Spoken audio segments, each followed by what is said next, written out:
Bonsoir à toutes et à tous, donc chronique numéro 181.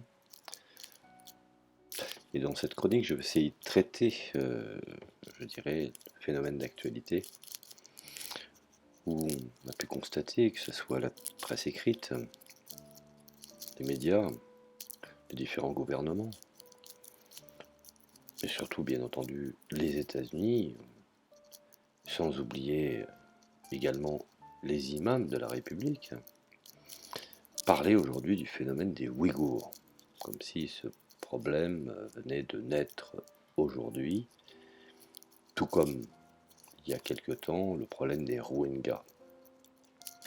Alors pour ce qu'il en est des Rohingyas, on sait pertinemment historiquement que ce sont les Anglais qui les ont ramenés lors de leur mandat quand ils étaient responsables au niveau de l'Empire britannique en Birmanie, et c'est leur technique. Il suffit d'aller rechercher un petit peu d'informations concernant l'histoire, notamment l'histoire de la Grande-Bretagne et de ses différentes colonies. On sait pertinemment que l'Angleterre, pour déstabiliser certains États, ramenait des minorités.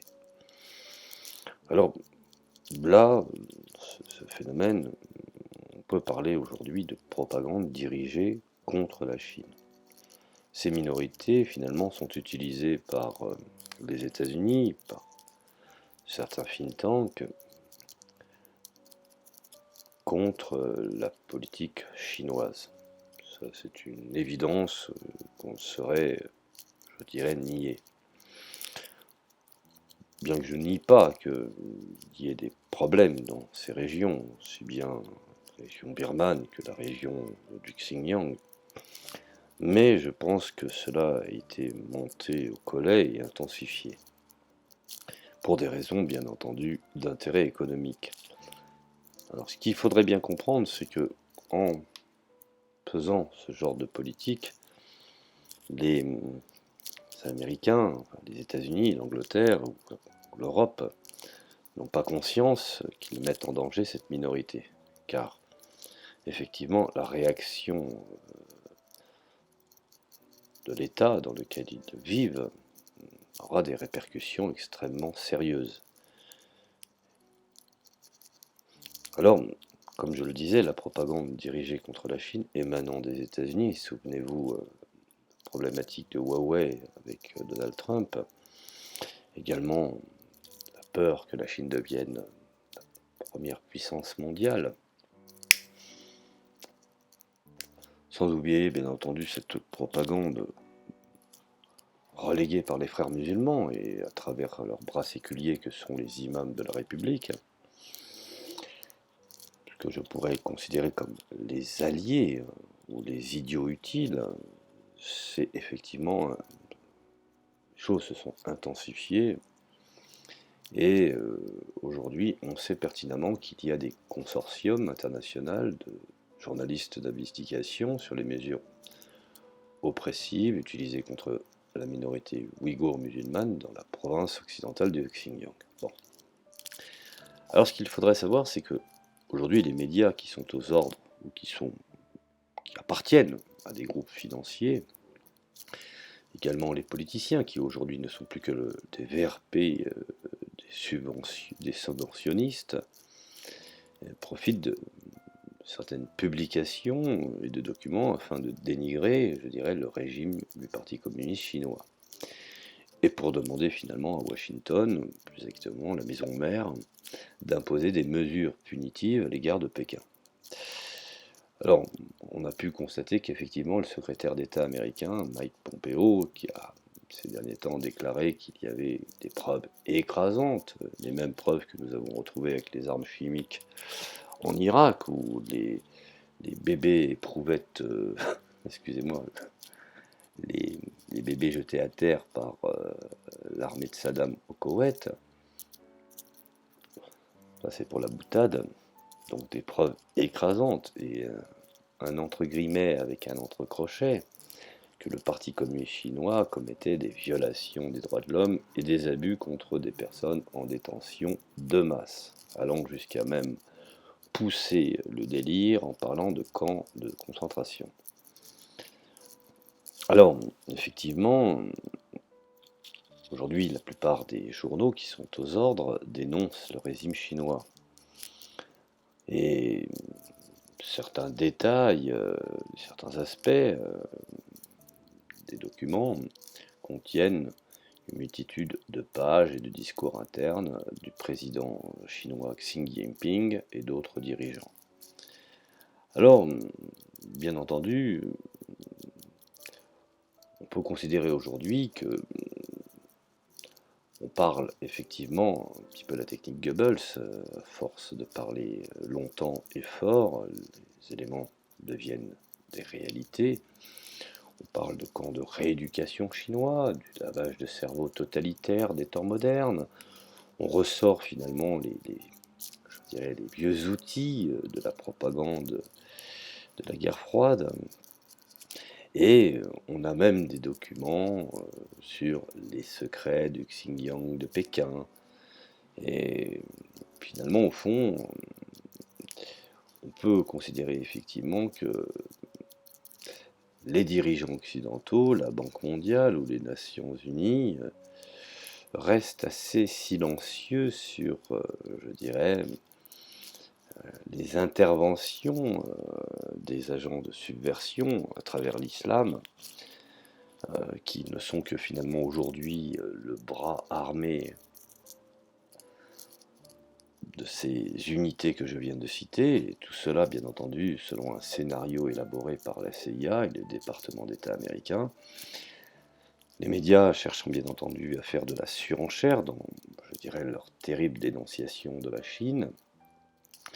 Et finalement, un commentaire particulier peut même, je dirais, être ciblé, puisque aux États-Unis, on parle effectivement des nuits de cristal dans le Xinjiang. Ce qui est assez étonnant, c'est cette façon d'utiliser l'histoire comme une valise ou une boîte de Pandore, ou de comparer de façon provocante l'oppression culturelle, l'internement des Ouïghours ethniques par la Chine au génocide nazi des Juifs, soit l'assassinat de millions de personnes dans des camps de concentration pendant la Seconde Guerre mondiale.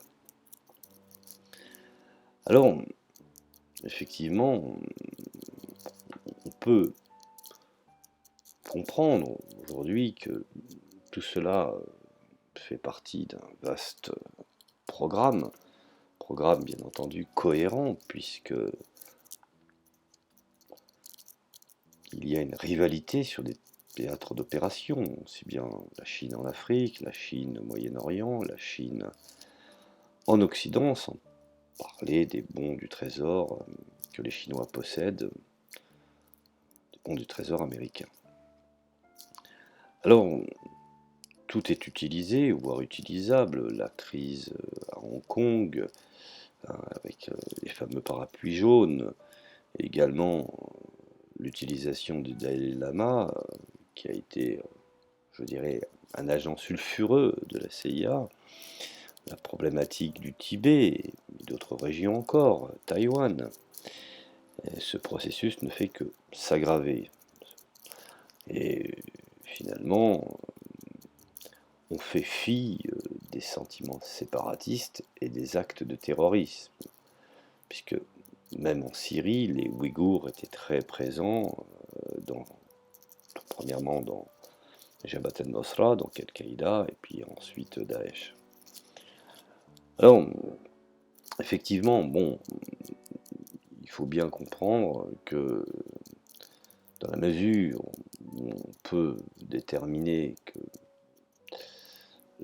Radio Free Asia, comme à l'époque Radio Free Europe, c'est propagande d'État américain, on a tendance à l'oublier, puisque cela est publié dans la revue Bitter Winter, éditée par le Centre d'études des nouvelles religions, basé en Italie. On voit comment, finalement, au fond, les documents qui sont publiés, qui malheureusement ne sont pas objectifs, et donnent un aperçu oppressif qui règne dans les centres de détention chinois du Xinjiang. Mais, bien entendu, ces documents ne sont en aucun cas exhaustifs. Alors, ce qu'il faut bien saisir, c'est que finalement, au fond, toutes ces informations viennent d'une certaine presse et sont reléguées par les presses occidentales, et dont finalement l'administration Trump trouve encore un moyen, tout comme à l'époque Bush a pu trouver un moyen pour intensifier sa guerre commerciale et militaire en Asie contre la Chine. Je dirais même qu'elle s'intensifie, elle intensifie, je dirais, sa campagne de propagande contre l'oppression des Ouïghours qui vise à affaiblir à terme et à morceler la Chine. Moyen encore de pouvoir se servir des minorités pour garantir son pouvoir absolu. Ce qui est assez étonnant, c'est que l'importance accordée au Xinjiang, désormais, n'est pas accidentelle. Non seulement la province de l'Ouest est riche en ressources et stratégiquement positionnée, mais elle se trouve également au centre de l'initiative de la nouvelle route de la soie préconisée par le président Xi Jinping. Je vous invite à lire la gouvernance chinoise pour comprendre. En fait, c'est un vaste plan d'infrastructure qui vise à relier la masse continentale eurasienne à l'Afrique et au Moyen-Orient, et bien entendu à saper les efforts américains pour encercler la Chine, et en attisant l'indignation internationale et en encourageant, voire en fomentant l'opposition et les troupes du Xinjiang, les États-Unis estiment qu'ils peuvent perturber les plans de Pékin. Tout comme le rapprochement du régime birman avec la Chine a causé énormément de problèmes, et c'est à ce moment-là qu'on a activé ce que j'appelle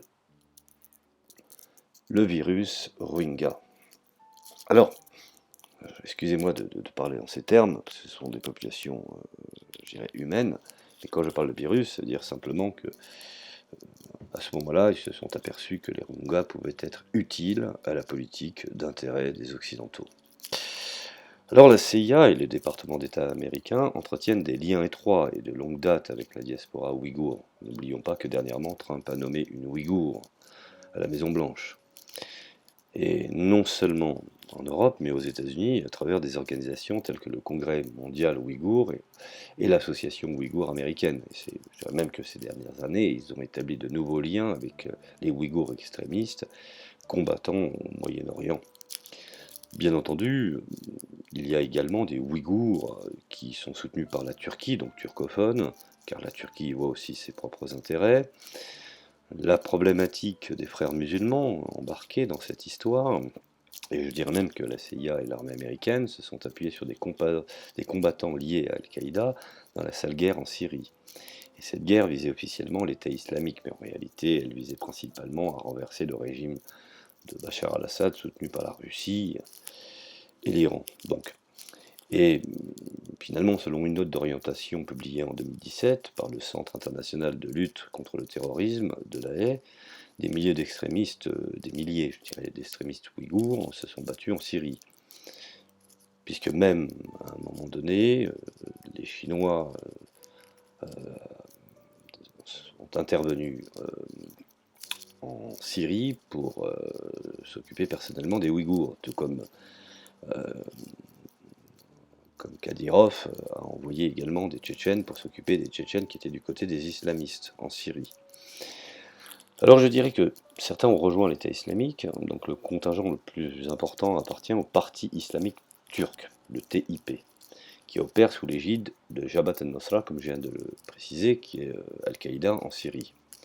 Et à partir de 2017, la milice ouïghour en Syrie a fait de plus en plus de la Chine, plutôt que le Moyen-Orient, un point central de sa propagande. Et dans les vidéos d'Al-Qaïda et de l'État islamique, il y avait des appels au djihad contre la Chine, et ma foi, le chef du TIP, Abdul Haq, a déclaré: la Chine n'est pas seulement notre ennemi, mais l'ennemi de tous les musulmans.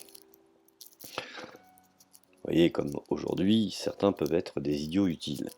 Alors la coïncidence entre cette déclaration du djihad et de l'intensification, je dirais, de la campagne agressive de propagande américaine au cours de ces deux dernières années est révélatrice. Déjà dans les années 80, l'impérialisme américain a exploité les islamistes de droite, y compris Al-Qaïda, afin d'entraîner l'Union soviétique dans une guerre impossible à gagner en Afghanistan. Il y a, je dirais, sans aucun doute, des sections de la CIA et du Pentagone qui se demandent, à tout le moins, si elles doivent soutenir et aider, je dirais, une nouvelle guerre sainte au Xinjiang, et une telle guerre aura comme but de saper le régime du Parti communiste chinois à Pékin.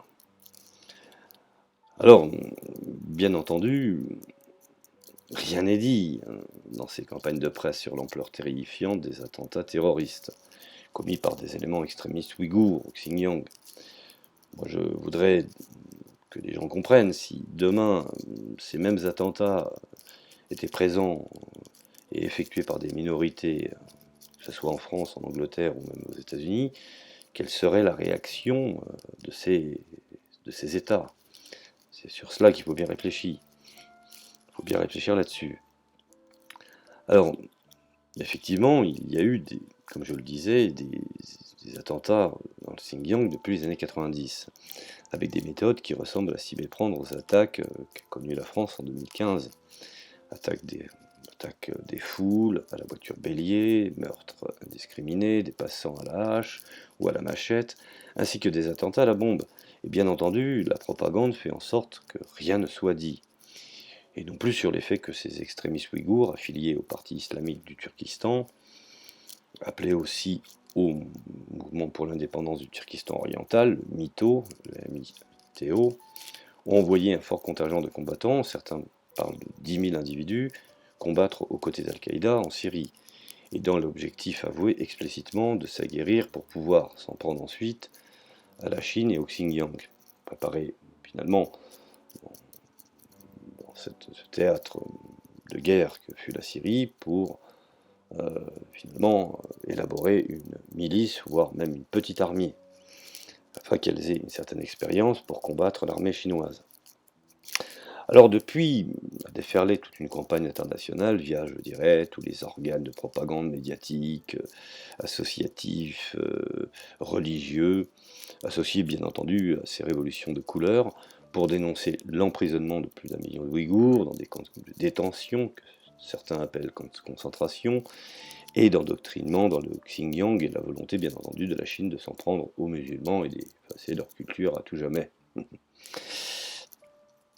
Alors, effectivement, la Chine rétorque, je dirais à juste titre, en tant qu'État menacé par une de ses provinces, je dirais minorité dans cette province.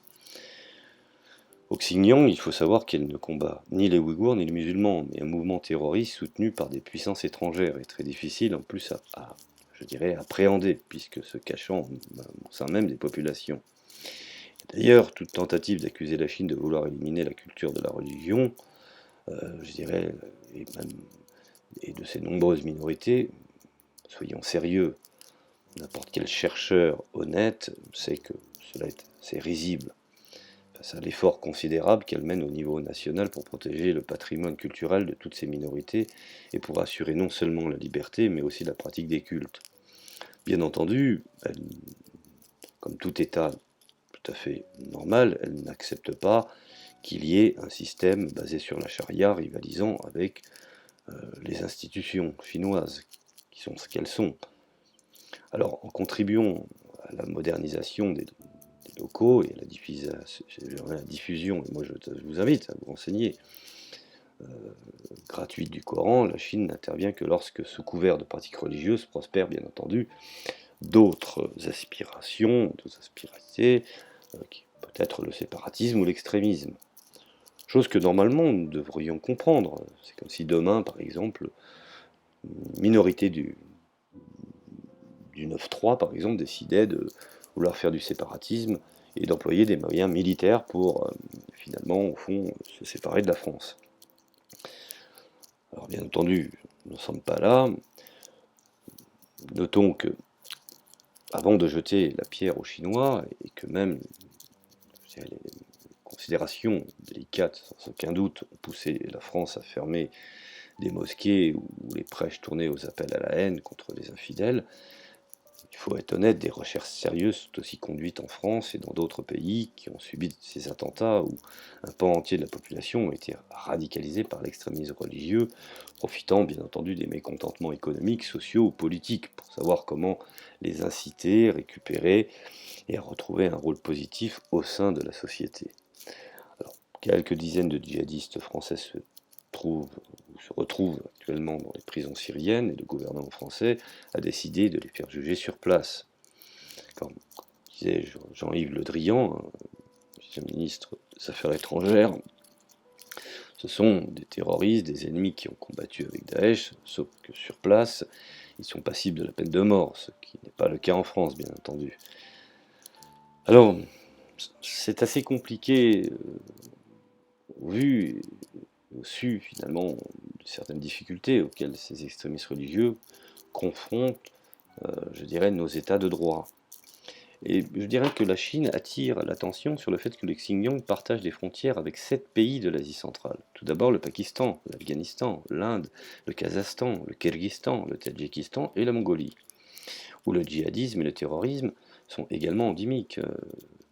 Et depuis l'époque où les États-Unis et le Royaume-Uni ont utilisé les services des djihadistes pour combattre les soviétiques en Afghanistan et d'aller porter effectivement certains mouvements, je veux dire clandestins, à l'époque où toutes ces républiques faisaient partie de l'Union soviétique. Et depuis, si, surtout, la dissolution de l'URSS qui a créé des situations d'instabilité dans certains de ces pays. Alors, à la campagne menée par les néoconservateurs américains contre la Chine, les responsables chinois ont répondu à juste titre que les États-Unis, dans pareilles circonstances, ont choisi comme seule méthode d'action celle de bombarder les États accusés d'héberger des terroristes jusqu'à les réduire à néant. Ça a été le cas par exemple de l'Irak, de la Libye, de la Syrie, voire même de l'Afghanistan. Au contraire, la Chine, consciente que la pauvreté est un élément majeur, je veux dire un élément qui profite les extrémistes religieux pour recruter, oriente ses efforts de lutte contre le terrorisme vers un développement économique des populations particulières exposées à ce phénomène. C'est ce que j'ai cité sur la route de la soie précédemment. Bien entendu, tout cela est à l'état de chantier. La prospérité sera en devenir. Alors, c'est le cas par exemple du Xinjiang, notamment du Gansu, où il y a aussi une minorité bouddhiste de régions de l'ouest de la Chine, particulièrement défavorisée jusqu'à récemment, auquel la Chine consacre, je dirais, d'importants efforts pour relever le niveau de vie et de qualification depuis quelques années. On peut même dire qu'aujourd'hui, ces provinces ont été désenclavées grâce à la voie express routière ouverte depuis 2017 entre Beijing et Urumqi, la capitale du Xinjiang. 2540 km de longueur, me semble-t-il, et par le train à grande vitesse de Beijing-Lanzhou. De plus, je voudrais préciser qu'aussi bien dans le Gansu que le Xinjiang, les réseaux routiers ont été modernisés avec stations de service, aires de repos, et au Xinjiang, les touristes se bousculent désormais pour pouvoir le visiter, apportant très utile devises pour la population locale. Et je dirais même que les deux régions sont particulièrement concernées, en plus par le projet national visant à éliminer la pauvreté extrême en 2020. Il ne faut pas oublier que Xi Jinping déclare que le projet devait être abouti en 2049. Alors, c'est donc, ça il faut le comprendre, dans un contexte de hausse du niveau de vie et des projets d'avenir, comme celui de l'initiative d'une ceinture, je dirais, et d'une route qui apporte déjà et qui apportera un progrès considérable à cette région, que les centres vocationnels partiellement fermés, visant des populations qui, dans le Xinjiang, se sont rendues coupables de crimes mineurs et dans le contexte d'opérations terroristes, et qui ont manifesté leur volonté de changer, ont été créés. Alors là, bien entendu, ils se sont informés sur les lois de la Chine, les droits et les devoirs. Ils apprennent le mandarin à côté de leur langue maternelle et reçoivent des formations professionnelles leur permettant d'avoir accès à un emploi selon des conditions du marché, donc l'industrie, le tourisme, etc. Donc, ceux qui se sont rendus coupables de crimes aggravés subissent par contre le poids entier de la loi. La Chine est un pays d'1,4 milliard de personnes qui a déjà pu sortir 800 millions de personnes de la pauvreté extrême, sans tendance à l'oublier, et dans un temps record. Et agit à sa façon pour résoudre ses problèmes. On peut être en désaccord avec la politique américaine, on peut être en désaccord avec la politique aussi de la France, mais il n'en demeure pas moins que ces États sont souverains, au même titre que la Chine. Alors, nous aurions peut-être notre propre façon de faire, certes, mais le problème en Occident est que non seulement nous avons été incapables d'enrayer la montée de l'extrémisme, et ça on l'a bien constaté, mais aussi de mettre fin au chômage et à la chute du niveau de vie que subit toutes nos populations, sans bien entendu parler de nous doter d'un rêve permettant d'avoir un avenir, je dirais, florissant, comme celui de la Chine qui promet à son peuple. On le voit bien aujourd'hui avec les grèves à répétition et les actes des Gilets jaunes. Alors, si la place de vouloir stopper, je dirais, on peut dire, ouais, si à la place de vouloir stopper le développement d'autres pays comme la Chine, notamment par des moyens machiavéliques, nous nous mettions enfin à résoudre nos problèmes et à imaginer un rêve pour notre pays et de réhabiliter l'instrument du commissaire au plan pour enfin avoir des projets. Voilà, c'est une petite réflexion sur le problème des Ouïghours et des Rohingyas, et je m'aperçois encore une fois qu'on utilise les minorités pour garantir, encore une fois, réussite dans une guerre économique. Voilà, je vous remercie de m'avoir écouté, je vous dis à la prochaine chronique.